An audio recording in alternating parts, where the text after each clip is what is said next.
From the day you were diagnosed, Daddy and I told you this will never stop you from doing whatever you want to do. You will be able to do whatever you want to do. You just have to take different precautions.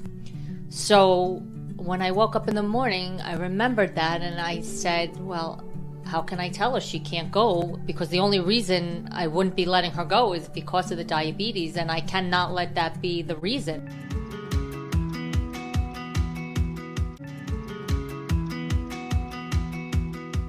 Welcome to the Reclaim Your Rise podcast. My name is Lauren Bongiorno, nationally board certified health coach and founder and CEO of Risely Health, where we help people and families impacted by type 1 diabetes take ownership over their lives so that they can transform with more freedom and confidence.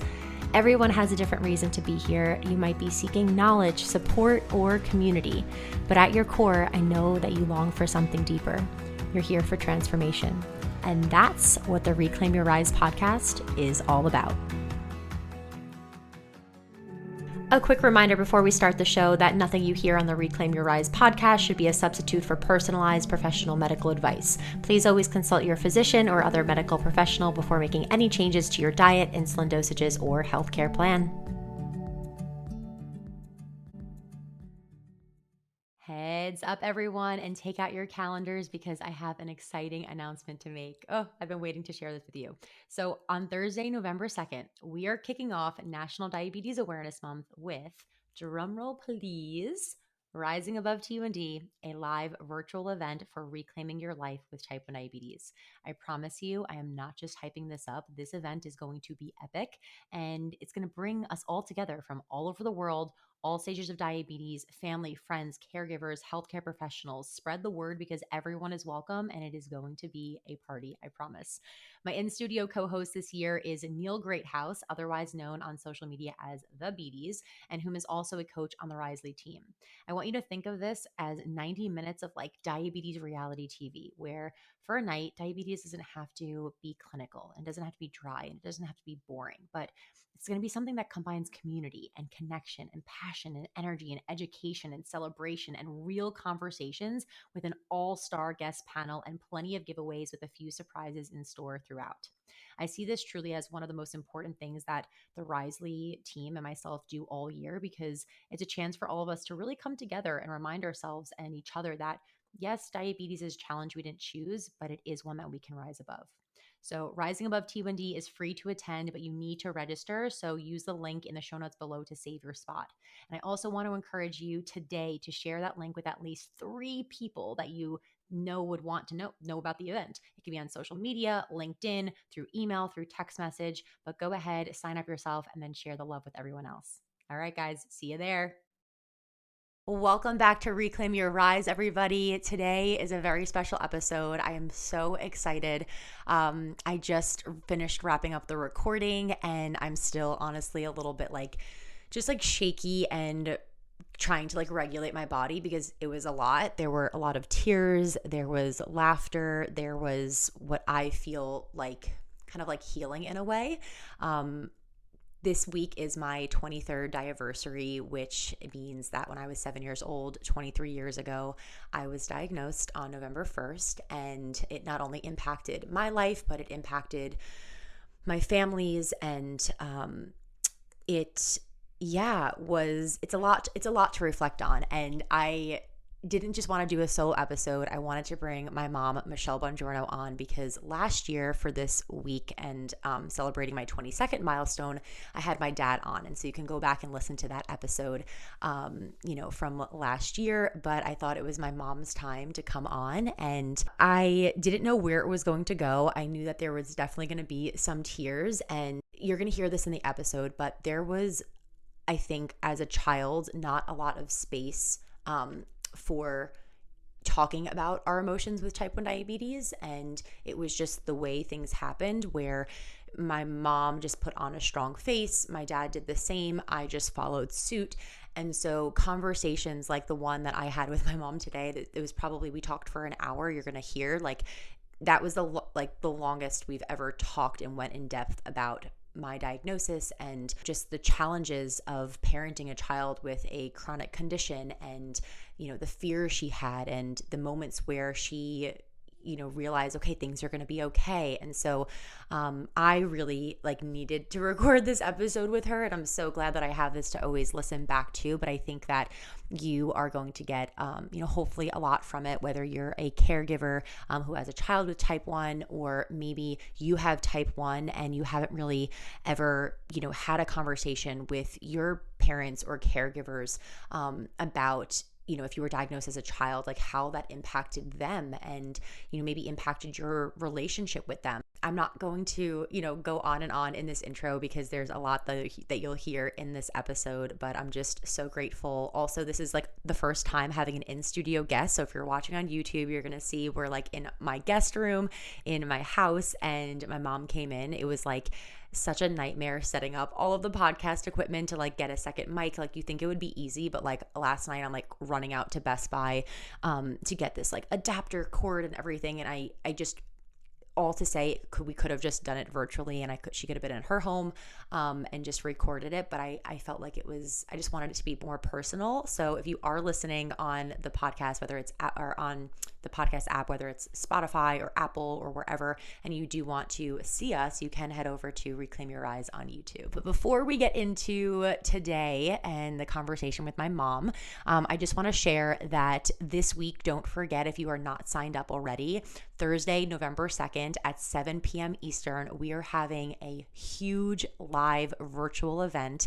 I am co-hosting with my good friend and Risley coach, Neil Greathouse. You might know him on Instagram as The Beaties. He is flying to New York. We are recording live from a studio, and the lineup of guests this year is like unparalleled. We have red carpet actors to professional soccer players to authors in the diabetes space, families that have children with, 3 of the kids have type 1 diabetes. It's so dynamic, and it's going to be entertaining and empowering and magnetic, and you guys are going to be involved in it. We're going to make sure that, there's a whole chat box, and we have a lot of activities that are going to keep you just engaged throughout the entire time, because like diabetes can be dry and it can be boring and it can be clinical. And we're like, we want lights, camera, and action. We want to pump this up. We want National Diabetes Awareness Month for November to be something where we can celebrate you know what, like diabetes is a challenge we didn't choose, but it is one that we can rise above. Make sure that you go ahead and register. We'll put the link in the show notes. It's free. You just have to save your seat.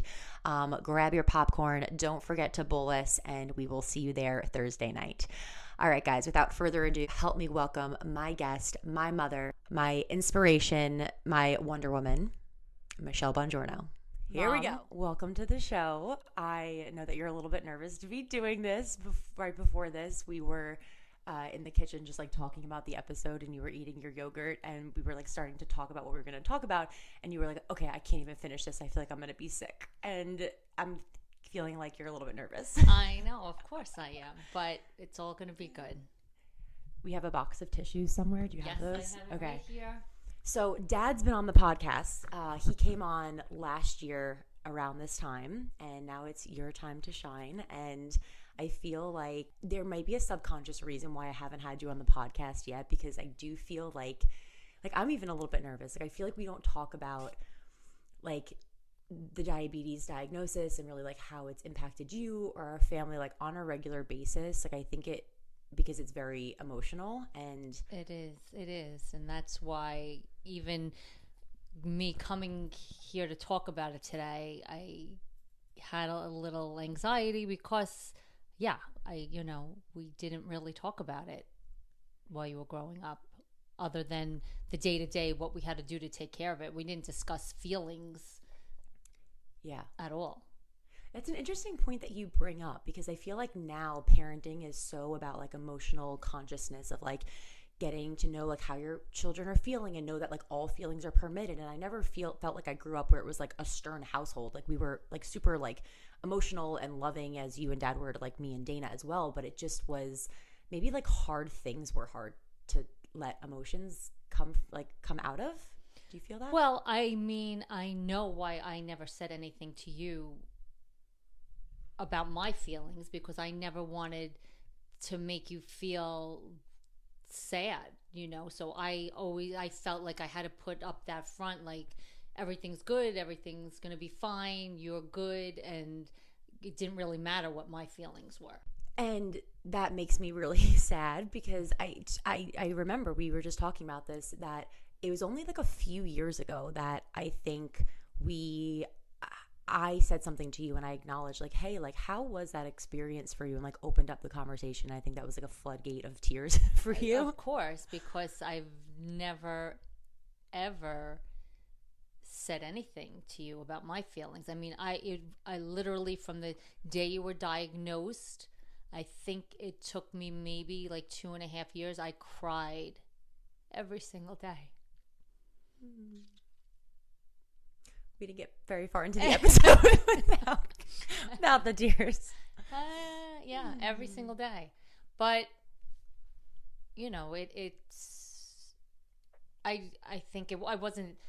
Because I was sad for you at the time, but I would never want you to know that I was sad that you got that diagnosis. I just wanted to always give the appearance that, you got this, you're great, you're going to be fine. Because I did know in my heart you were going to be fine. I didn't have any doubt about that. But, obviously it was still like the unknown, back then too, when you were diagnosed, in order to find out any information, we had to get a book. There was no internet really. So we had to read and find out any information. There were no real,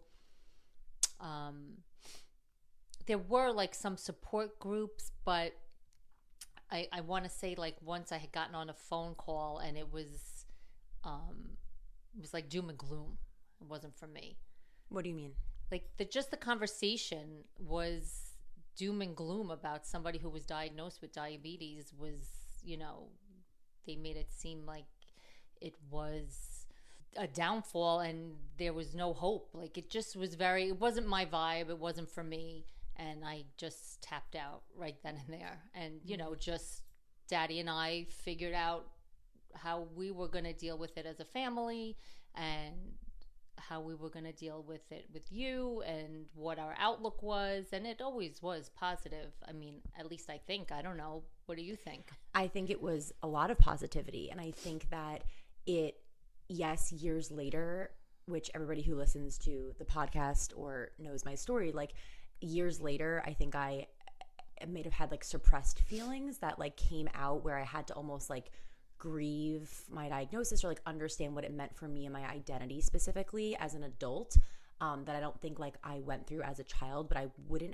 don't think I would have changed that, because that my childhood really with diabetes like I wouldn't look back and say like it was terrible, where it was like it felt like the end of the world. Like you shielded me for a lot of those emotions, as like I think a lot of parents do, and I don't know if that's like a negative thing. So when I was diagnosed, what was the experience with like you and Dad? Like how did you understand what diabetes was? What was the process like for you? Like what was coming up? I mean, I can't believe it was 23 years ago, honestly, because when I think back to that day, I feel like it was just yesterday. And I remember, it's so funny how when you think back to something and you could just place yourself exactly where you were at that moment, where you were sitting, what happened.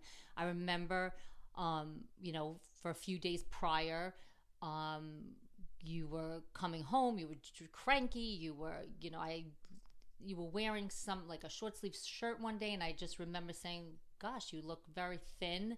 And I mean, you were always thin to begin with, but you looked even thinner. And then you were getting up in the middle of the night to urinate, and that was like abnormal. But I really never thought, diabetes. And quite honestly, I didn't even really know about diabetes that much, other than I remember growing up, my best friend, Luann, I remember her aunts. A few of her aunts had diabetes, and that was my only, from when I was like 14, 15, I remember that, and that was the only thing I really remembered. And I remember saying, Laura, making a doctor's appointment for you. All right, I better take you to the pediatrician just to see what's going on. Maybe you have a UTI. And you came home from school. I'm like, Lauren, hurry up, get your soccer stuff, get your homework, because we're going to the doctor. You could do your homework in the doctor's office, and then we have, soccer practice. And you were like, okay. And we went to the doctor. I told him your symptoms. The next thing I know, he comes in the office and he says to me, okay, you have to, I just called the hospital. They're expecting you. And I just, I was in shock. I'm hospital. What are you talking about? And it's like, she has, they called it back then, juvenile diabetes. And I think I just froze. He's like, oh, do you want to call your husband to go meet you? I was like, oh no, I can't tell him this. I go, you're going to have to call him. Please, can you call him? I cannot call him. Also, we just have to take a pause to explain this dynamic more. So the relationship of my mom and my dad, love them both. My dad is the one who, like, if there is, like, a mouse in the pool, like, he will scream and be like, Michelle, like, I need help to take the mouse out of the pool. Like, he grew up in, like, Queens, New York, like, not very much, like, a nature problem. Well, not even just nature. Yeah, it's anytime when you were little, let's say you fell and you were bleeding, he would run down the block, literally run down the block, and I'd be like, Peter, what help me? And he'd be gone. Right. Like he can't deal with like me or my sister getting hurt or not that or anything that just feels like some dads would stereotypically take care of. And you're the one who was like always stepping in for that. And you're like if there was like a problem or like a natural disaster, like I would be calling you, like not dad. Exactly. Because he'd be like, I don't know, did you talk to mom? Like, I don't know what to do. Right. So I get that. And I just want to say too, that was the first time at 7 years old that I ever heard you cry. I remember the doctor didn't tell you in the room. I think he took you outside of the room because I remember it's a blur. Sitting on the just, that like table. The table that they put you on with like that, just paper. And I remember sitting there. There was like animals on the picture, like on the room, like painted as like a banner. And I was just like looking at the monkeys and the whatever. And I was just like waiting for you to come back. And I just remember you on the other side of the door, hysterical crying. And really? I was like, what's happening? Like, why? I never heard you cry up until that point. Yeah. And then I remember you talking to dad on the other end of the door as well that was closed. So, and the doctor, I think, said something too. So you must have called him, handed it to the phone to dad. You don't remember that? Those are my memories. Yeah, I remember saying specifically, you have to call my husband. I cannot call him and tell him this. And I think what happened was the doctor, I probably got him on the phone and then gave it to the doctor and then took the phone back. Maybe that's what happened. Honestly, I don't even remember. And then I just remember us getting in the car and driving to the hospital. And just everything happened so fast. And then Daddy got to the hospital and he was a mess. So, of course, then I had to be, the stronger person because he really was a mess. Yeah. And that's, if I could characterize our relationship growing up with diabetes, that's how I always in hindsight, and I also felt it, like you were just we're going to get it done. You're testing your blood sugar. We're giving insulin. Like we're just plowing through the day and doing all these tasks. And you were the one that I think was such an anchor for me that like, if both you and Daddy were falling apart, like I think I would have picked up on that 100%. And I think where Dad stepped in was more of like the mindset and more of the like, the nutrition and like the education piece, where you were the like just strong, steady pull that like anchored us all down.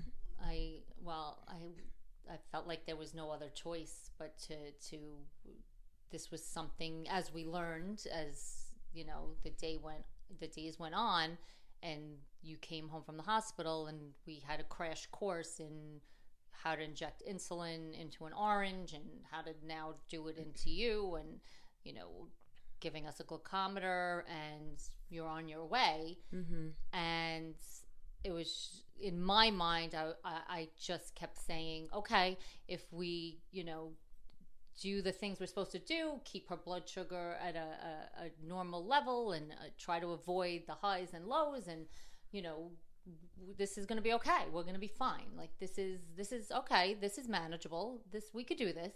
And that was my mindset. We got this.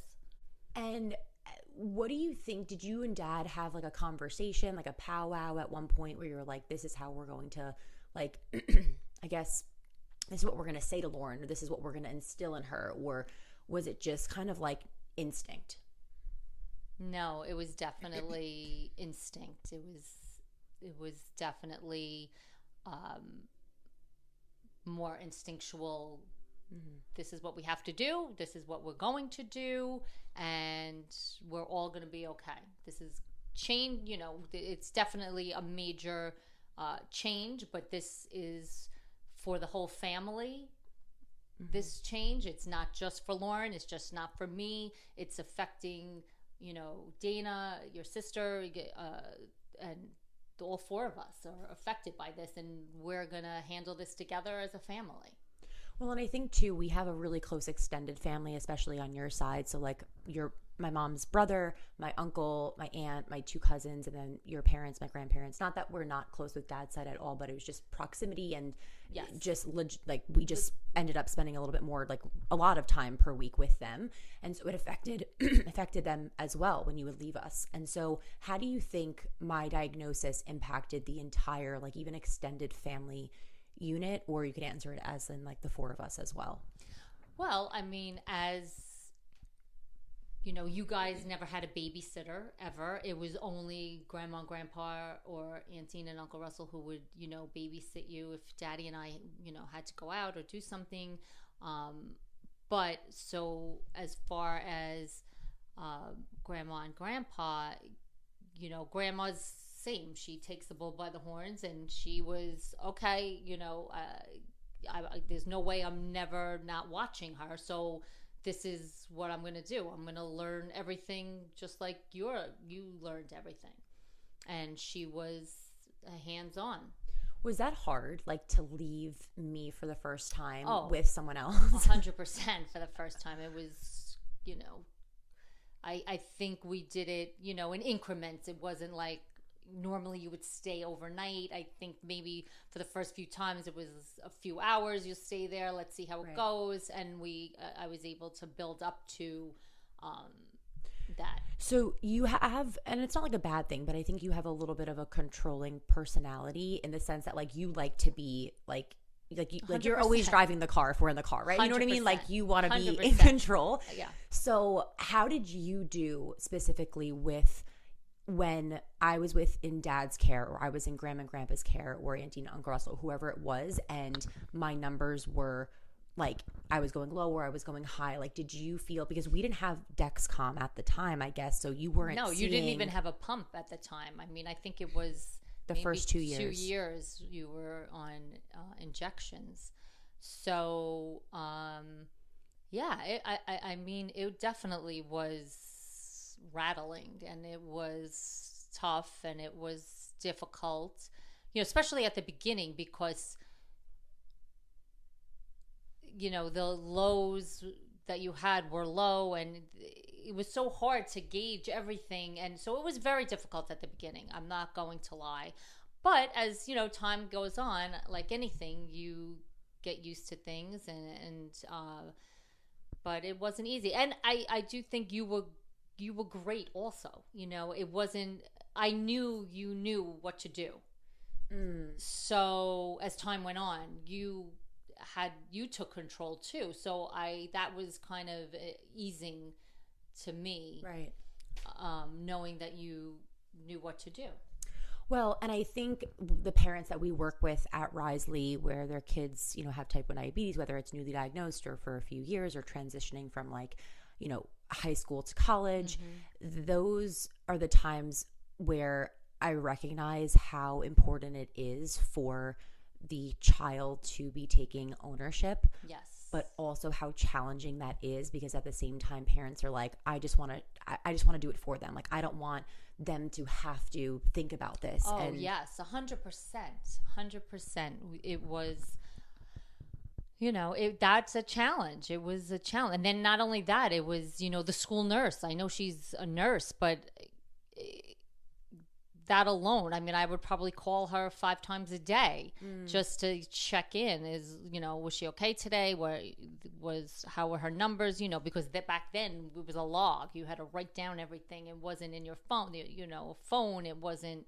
The technology has come light years from then. But I also think, like, with your personality and with other parents' personalities similar to yours, like, the Dexcom, which right? Like, there's so I have Dexcom, but Dexcom Share is where you can also have all of my numbers. Like, if you wanted them, you can have them. Like, that would have been the best thing ever. No, but I think it's the worst thing. No.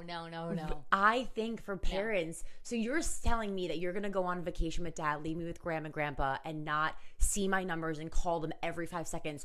Did you not give enough insulin? Her blood sugar is going up, or she's going down. Did you have juice? There's no way. You would have had so much less peace of mind with that. No, I don't look at it that way. I look at it that would have been, I could see it. I would know, okay, you're taking care. I just feel I would have wanted to see everything. That's just my personality. Oh, that's so interesting. Yeah. Oh my gosh. Okay, you guys will have to write in if you're a parent, if you agree with that or if you agree with my side. But so I'm curious if you have any memorable moments or challenges, like in a specific stage of me growing up, that you were like the most worried about me, whether it was a period of time of like transition from a grade school to like a different grade, or my first sleepover, or like a point that you felt was really challenging, or like me as a teenager too, because I wasn't the easiest teenager, I feel like. Well, I feel like it was a couple of times. I mean, for sure it was. I'm sure I don't remember specifically like your first sleepover, but I do.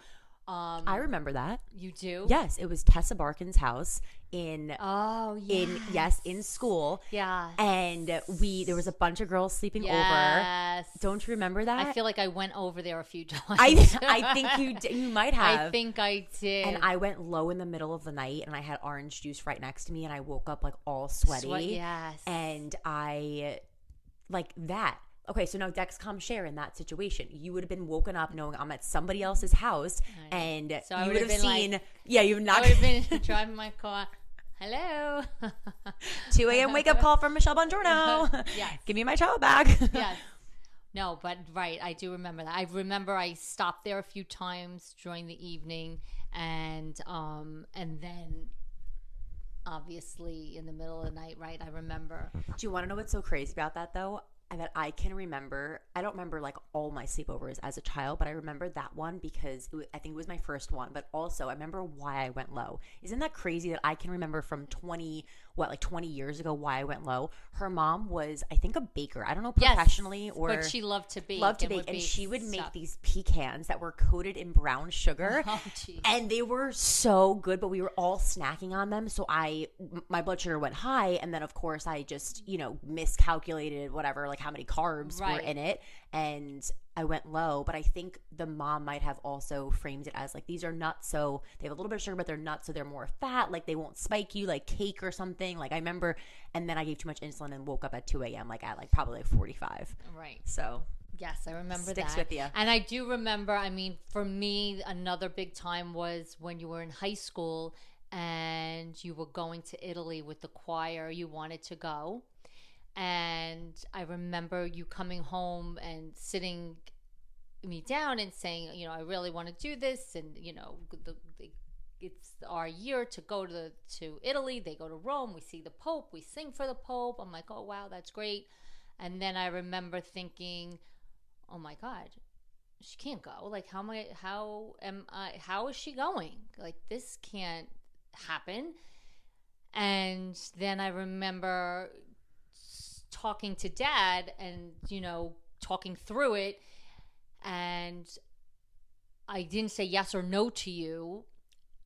I probably led you to believe, oh, it's okay, you're going to go. But I just kept thinking, how is this going to work? How is this going to happen? I she's in another country. Like, I just was so, like, my mind, there was like 1,000 thoughts running through it. And then I remember waking up one morning and just saying, from the day you were diagnosed, Daddy and I told you this will never stop you from doing whatever you want to do. You will be able to do whatever you want to do. You just have to take different precautions. So when I woke up in the morning, I remembered that, and I said, well, how can I tell her she can't go? Because the only reason I wouldn't be letting her go is because of the diabetes, and I cannot let that be the reason. So I'm going to have to suck it up, and that's it. You know, I have to let her go. And that was really, really tough. But you went. It was great, right? Yeah. And I was 16 at the time. And that was about, so less than 10, like 9 years living with type 1. And I think and I wonder, we've never talked about this, so I'm actually really curious your thoughts about this. So I feel like as a person, I very much value freedom and like independence. Yes. And so as a kid, where in hindsight, like your prefrontal cortex is not developed, like you're not the best decision maker, you're going to make mistakes, you're going to do dumb things. Like I feel like not that I was like a rebellious kid, because I never did anything like crazy, but just like I would fight back a little bit. Like you would say no and I'd be like yes, but it would always end up being no, where I like get grounded or whatever. But I don't know, like, do you think that came from diabetes, or was it more just like my personality? I think it's your personality. Okay. Yeah, I think it's definitely your personality. You were always a strong minded child from early pre-diabetes. You always, you had something in your head and you were going to do it. You were all in. So I do not think you were very quick to answer. because you were definitely strong-minded. Because I was wondering, like, if it was more like, me realizing, like, I quote unquote, like, maybe not that I can't eat that, or I just have to do extra things that other kids don't have to do as a child. Like, I was wondering if that like framed me, but it seems like it was more just, you think it was who I was? I think it was who you were, and obviously the diabetes fed more into that. So as far as what you just mentioned, but you were always like that. Well, thank you for letting me go to Italy, because I had the best. I mean, it was like there were very long days, and I wouldn't really call it a vacation. It was a school excursion to Italy that I'm very grateful for. But I think it did probably help you to prep you for going away to college 2 years later. Yes, exactly. And that's also what I had in the back of my head, thinking, all right, in 2 years, Lauren is going to go away to college, and how are you going to handle that? This is almost like a stepping stone, if you will. But and I cannot not mention that one of your best friends' mother was a chaperone, and she is a doctor. So that made me feel also a little bit better that she was going to be there. That you had. But I mean, I only saw her like one day. I know. Like we like crossed paths like one day. It was like I don't even really think that if anything happened, like she wasn't the one equipped to like help me. I know. But at the time I didn't know that, so. Yeah. So I'm curious to know, like, for you, there had to have been a point in time, and I usually ask this question at the beginning of the podcast. If you listen, you would know. But if you know what's coming, the Reclaim Your Rise question. So where was there, can you share a story of a time that you felt like you and dad reclaimed your rise as parents of a child that has type 1 diabetes? Like a time where you felt, we got this, we can do this. Just like a flip of the switch happened. Well, honestly, the first thing when you say that comes to mind is the time, I want to say you were probably 11 or 12. And what grade is that? Like 4th, 5th? Yeah, I want to say it was like 5th or maybe 6th grade. I think it was 6th grade. And you came home from school, and of course we had to rush to go to soccer practice or dance or wherever we were going, and I knew it was going to be long. So I'm like, as soon as you got home from school, Lauren, hurry up. You have to do your homework first because we're not getting home till late. You must do your homework first, and then we got to get going. And you said to me, oh, Mom, no problem. My homework's going to be easy. It's not going to take me that long. I was like, all right, what's your homework? And you said, oh, I have to just write a 1-page paper. I'm like, well, that seems like it's going to take long.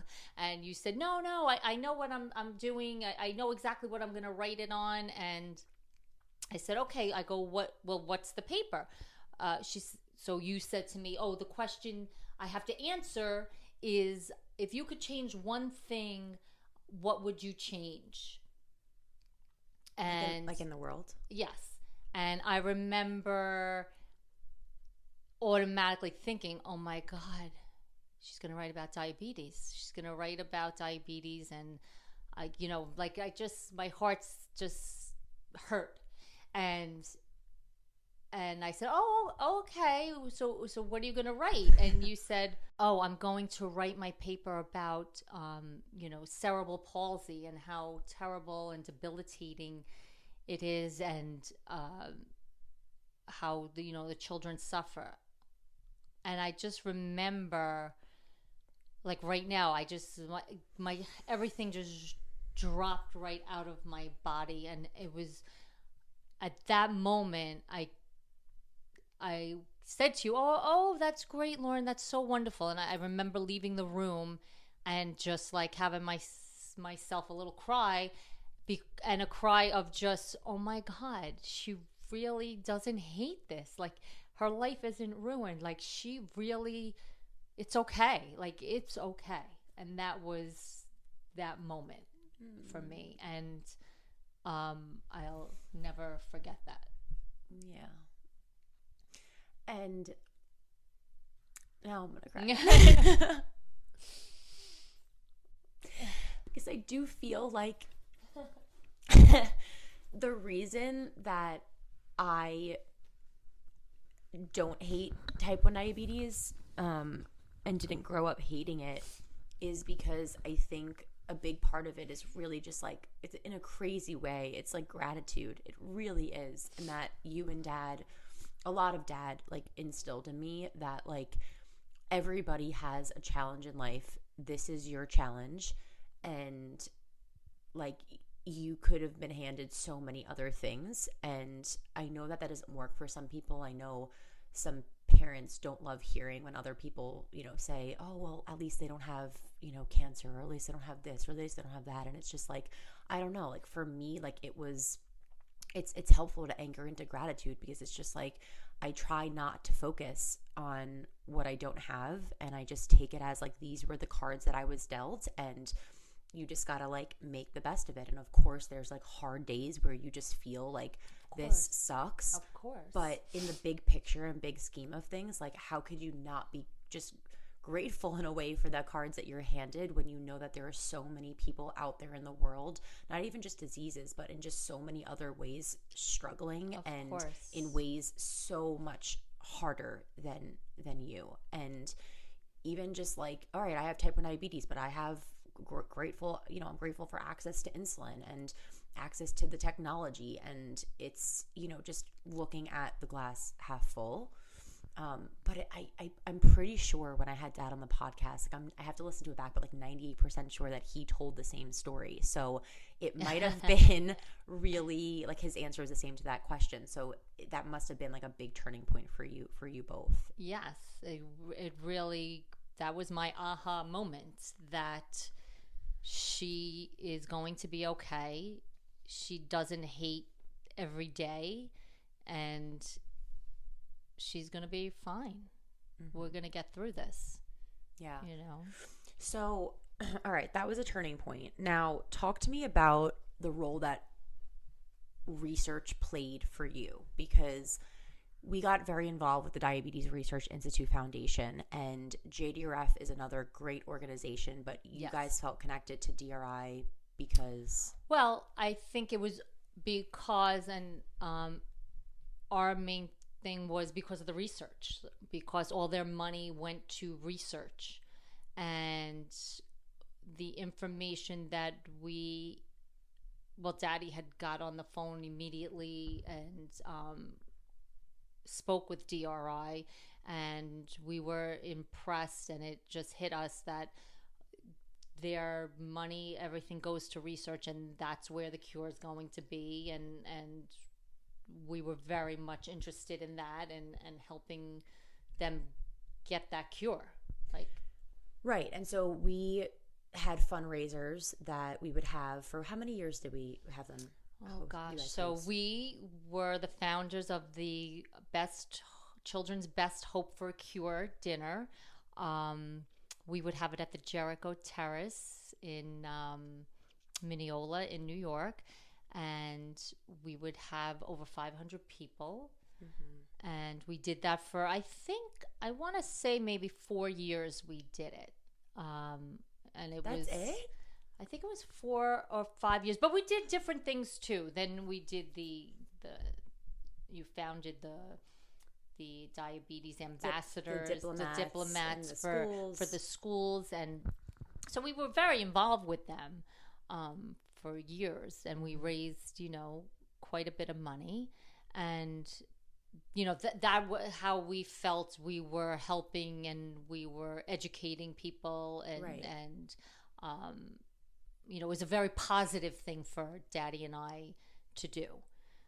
Right. Well, that's what I'm getting at too. Like, I think raising money for research, incredible, but any way that a parent, when you're feeling, it's kind of like when you're feeling helpless almost, like right. It's like to give back in some way, or to like put that energy towards something positive, right? And feel and have a sense of feeling like you're doing something about it. Like, exactly. I think that was what really helped you and as well. and that was our contribution, and it was great. It was, like I said, we took you to the institute in Miami, and we saw the scientists, and we saw what they were working on, and everything was very positive. And then when we met Dr. Kenyon and found out she has a daughter that was diagnosed at 2 years old, or maybe just barely 2, and how she works relentlessly every day to find a cure, that really touched us, and we were very focused on that for quite some time. No, and I mean, getting involved with them now, like years later, like I was at I rode at the bike ride on Long Island. We did surprisingly 34 miles. I've never rode more than 2 miles in my life, like around the block. And I signed Chris and I up for a 34-mile bike ride. But we did that, and there were people there who were like, I used to come to those dinners like when we were younger, and you were like, 8, 9, 10 years old, and just to see full circle like how it's been a thread in my life. And I feel like I distanced myself from diabetes for a good chunk. Like, I think ages, I would say, like 4, definitely all of high school, but like I think even like 13, maybe ages like 13 through 21 even, or 22, like which is a big stretch, like almost like that middle decade. I feel like I pulled away from diabetes because I didn't want to be associated with it, which was such a stark difference between the first 10 years of my diet, or less than 10 years, but like 7 through 12, because we were involved so much.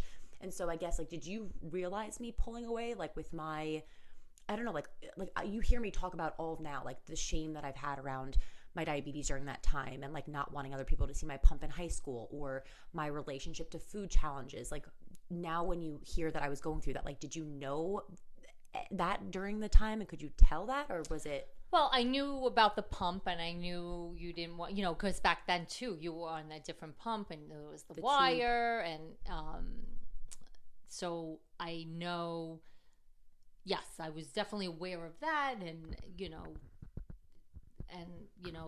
it is what it is, and you still handled it great, but I got that you didn't want it exposed, and you didn't want people to know, and that was just how at that time in your life you had to deal with it. And that, was okay. I didn't know so much maybe about the food, and as you went to college and those relationships with food, and that I definitely at that time was not aware. And my attachment to like the number and the Right. perfect A1C and the perfect this. And isn't it so funny? Like, don't you see, I didn't see it at the time, but how during that stage I was so much like dad, like with his obsessions about things. Yes.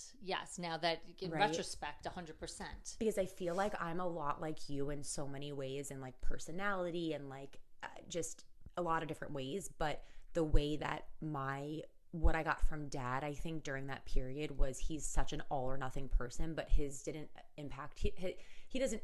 It's not like an emotional thing for him. It's just like his personality of just, when he wanted to, during the pandemic, like take up painting, and then all of a sudden he's like Picasso, and we're I like, know. we don't understand how you're doing this, and he's like, well, it's because I practice, I paint for 9 hours at nighttime every day, and like we're just like, we don't understand. Daddy is an extremist. Exactly, so that's the word. He's all in. He's all in, and I think maybe by watching him. And that's the pieces that like kind of I picked up on, of like, if I'm gonna do this and I'm gonna like really pay attention to my diabetes, like I'm gonna do it like the best possible way, and I'm going to take out all carbs, and I'm going to like, remember when we were younger, Daddy used to do like the pantry cleanouts where you would bring home like all of the chips, and it was like you would bring it home, and it's like if you didn't get them in the first day that they were there, like you wouldn't get them because they'd be like out the door the next day. Yes. So I guess my question for you is like, do you, with relationship to food specifically, as when I was a child, like were there things that you did intentionally or unintentionally that you feel like impacted later on my relationship to food in a positive or negative way, or just like the rest of the family? Were you thinking of that? No, Really? not at all. I just, I'm a day by day person. I worry about today. I'll figure out tomorrow. I wasn't really thinking that far ahead. My brain doesn't work like that. So I just would focus on, okay, today, how am I getting the family through today? How is Lauren going to, be healthy and feel good today? That was really my only concern. And then the next morning, wake up, okay, today, how am I going to, making sure that Lauren has a good day and her blood sugars are at good levels today? Mm-hmm. And that was really how I operated. Yeah, and I think, to be honest, like most parents, I would say, operated like that at a time. I think now in the day and age, there's way more conversation and acknowledgement of how you're parenting around specific things, like your body, like language around a child's body, and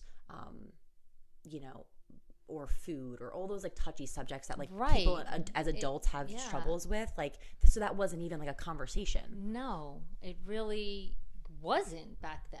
It wasn't, that was not a thing, if you will. Yeah.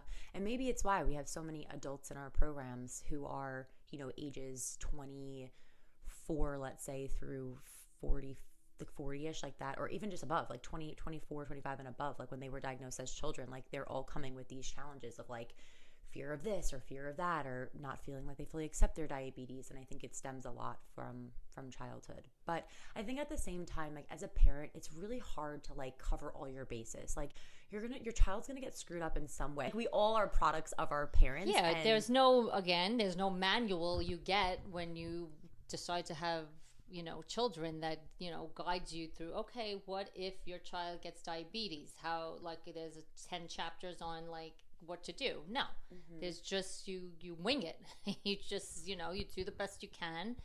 And at that time, that's Daddy and I thought that we were doing the best thing for you, and that's what we did. Yeah, just to try to be positive.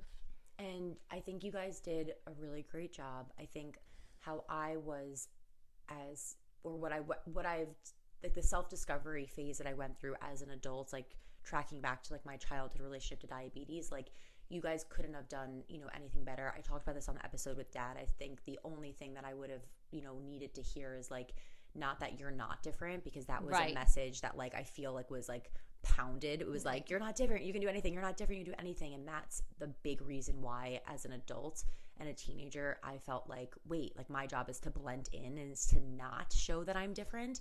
And so what I would have wanted the language to be was like, you are different, like, and different is okay.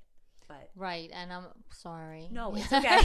It's okay. You did the best you could. But you know what it is too? Like I remember one year, I feel like maybe it was like when you were in that 4th or 5th grade, and there was another child in the school who had diabetes, or maybe, I think there was somebody else, and I just remember the nurse telling me that that parent is demanding that the whole class doesn't have cupcakes for somebody's birthday, and and I that didn't hit well with me, because I was like, no, you can't tell what are you teaching that child that if they can't, everyone's got to now act differently. So it was, I think for me, hearing that, like, that just seems so crazy to me. I'm like, no, that's not how I'm gonna handle it. I feel like that's wrong. I can't even remember what our thing was, but did you give me something separate, or did you tell me to eat the cupcake? Like, what was the... I think I told you to eat the cupcake. I don't think that's bad. No, I think I said just, you'll eat the cupcake and maybe your blood sugar is going to go high. Maybe don't eat the whole thing. But again, I didn't want you to be like separate, like in a separate island from everybody. So that was my mentality. I don't know. Does that make sense? It totally makes sense. And I feel like the whole thing that I just said about like, I wish you would have said like different is like you are different and different is okay. Like you could have told me that, and then I could have had other challenges. You know what I mean? Like as a result of that. So it's a trade-off. Yes. And I do believe as, you're growing up, I think it's hard enough growing up. You have all kinds of challenges just being an adolescent, a teenager, a young adult. Like there's so many life challenges and new experiences and trying to figure out how to navigate. And then on top of that, you have, diabetes, and you have that on top of everything else. Mm-hmm. So it's, it's challenging. Life is challenging. Yeah, it is. Life is challenging. So I guess one of my last questions for you is, did you ever think that I would end up working in the diabetes space as an adult? I can answer that question with 1,000% certainty. Absolutely not. Why? I just didn't see that coming. Neither did I. Right. We just didn't see that coming. And I think also because of those years you talked about before where you were kind of pushing diabetes, not that you pushed it to the side, not in the respect of taking care of yourself, because I felt like you always took care of yourself, and that was a blessing to Daddy and I, knowing that you took care of yourself and you were not neglectful. So that was our blessing, I always felt. But then, so I think because of those reasons that you pushed it aside and it wasn't like at the forefront, who would have thought, and not to mention, there wasn't really anything, like, unless you were going to be a doctor, like listen, you didn't do so great in science, so so I can't imagine that you were going to be a doctor. Okay, so it was like chemistry. That was I was like, I'm tapping out here. Okay, well, I'm pretty sure you need chem to be a doctor. Right, no, I agree. So I didn't see that coming in that respect, but and too, there was no real, what was the space then for diabetes? Like I really didn't see a big space. Well, I don't think so. It was endocrinology, which I had the best two I've only had two endocrinologists. Dr. Ospuff, shout out if you're listening to this, love her, and then my doctor now, and blessed with them. But like yeah, that's, one category. Didn't see that for myself either. Then CDCESs, which is like a newer profession compared to when I was diagnosed. It was like there was just nurses. Now it's like certified diabetes educators and pump trainers and like more of like the support for the endocrinologists and the families. But like a lot of clinics don't even have CDCESs. Like my clinic doesn't. Yeah, and again, that was, when you were graduating college. That I still don't think that. I think maybe that was just starting. Right. It wasn't there, so I didn't see any option. But I will say that it is amazing what you have done, and how I just love how you have the opportunity to make a difference, make the changes. Again, when you were first diagnosed, Daddy and I had to read a book. We didn't have, it was hard to get in contact with another parent who had a child with diabetes. And even if you did meet a parent, it's not that you can't always say that they were on the same page as you were on. Right. So I just think it's amazing that you can speak to parents and help parents with their children and help the children, and it's just such an amazing space that you have created. And I mean, I don't want to cry again, but we cannot be more proud of what you have done and the business you were growing and how you were helping people. Is just amazing. Amazing. Thank you. It's very fulfilling. Very incredible. Like our best days are when we see, the members that we work with, whether they're parents or caregivers or type 1s themselves, just like have that sense of like transformation of like, I dreamed of the day that I would feel this free from my diabetes or empowered, or see these type of numbers and feel like it's sustainable. And it's just like, I want to help every single person with type 1 diabetes feel that way, because it's just to live a life with diabetes when you're not held back just changes your perspective of what's possible for you and the world. And I'm grateful for, the opportunity to be able to help, as so many other people do as well. And grateful for everybody who listens to the podcast and supports Risely, and grateful for you coming on. And I don't know if I tell you enough, but thank you for keeping me alive all those years. And thank you for sacrificing a lot of yourself for your kids. Because as I get to the age now where I'm like, thank you, Chris and I are gonna, have kids hopefully soon. It's just like, wow, like it's so scary to think that like anything could happen, and like what you think your life is going to be can just completely shift at any time, and you are never going to be prepared for it. And you just have to like take it, and in many ways sacrifice your plans and your path and your time and your energy and put it towards another human being. So I love you. I love you too. You're my little girl. Okay, I think we end on that note.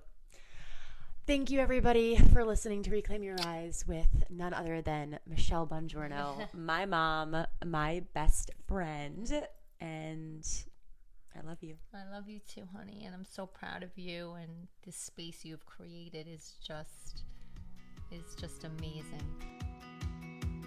Thank you so much for being here with me today and listening to this episode of Reclaim Your Rise. To let us know that the episodes we're putting out are impactful, and to help us get our street cred up and let everyone else know that this is something worthy of their time to listen to, please leave a rating and review on our Apple Podcast, send the show to other people impacted by T1D or maybe even your doctor, and share it on social media tagging @Risely Health and @Lauren_Bongiorno. New episodes of Reclaim Your Rise come out every single Tuesday, so make sure you are subscribed to the podcast so that you never miss a beat. Thanks again for listening, and as always, remember, diabetes is a challenge that we did not choose, but one that we can rise above.